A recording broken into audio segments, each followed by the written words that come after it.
I'm always delighted to be with Saul News. This has been such a leader in the conservative movement and the Republican Party. Welcome to the Saul's Newsstand News Rewind for June 14th, 2024. Politico reports, Hill GOP leaders eye new tax cuts if they can sweep in November. Speaker Mike Johnson told Senate Republicans on Wednesday that he wants to go big in a possible GOP-run Washington next year. So far, a fresh round of tax cuts is at the top of his wish list. Exiting a meeting with the Senate GOP, Johnson said tax cuts and regulatory reform are two of his biggest priorities if his party can take unified control of Washington next year. It's no secret that Republicans will be focusing on taxes, with much of the individual tax cuts in the Trump-era 2017 tax law expiring in the coming months. Speaker Johnson said, quote, "Tax cuts need to be extended. Otherwise, we're going to have the biggest tax hikes in U.S. history."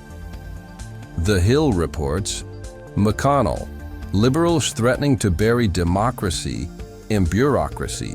Senate Republican leader Mitch McConnell agrees with Democrats that the future of democracy may be at stake in the upcoming election, but in an op-ed published in the Wall Street Journal, he says the biggest threat is posed by liberals who want to bury democratic accountability under bureaucracy. In the op-ed, leader McConnell wrote, quote, "Across all three branches of the federal government, liberals are working to undermine democratic accountability over their exercise of power. Their philosophy of the administrative state has one unifying thread: the abrogation of democratic legitimacy in deference to unelected bureaucrats."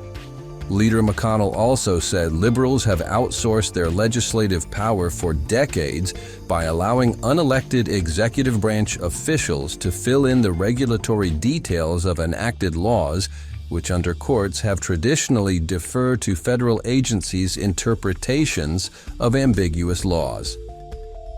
And finally, Axios reports, Trump heads to Detroit over his birthday weekend to court black voters. Former President Trump is set to campaign in Detroit this week to meet with local pastors amid an effort to court black voters. The campaign said in a statement, quote, "President Trump will discuss how Joe Biden has failed the great people of Detroit and the state of Michigan." Detroit, where 80% of the residents are black, votes solidly Democratic, and chances are slim that Trump can defeat President Biden, who won the city by 94% in 2020. However, Trump gained votes in Detroit in 2020 compared to 2016, and his campaign officials say they can do it again this November. This week, we'll let President Joe Biden have the last word.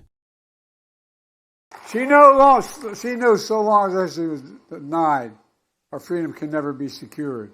That was your Saul's Newsstand News Rewind for June 14th, 2024.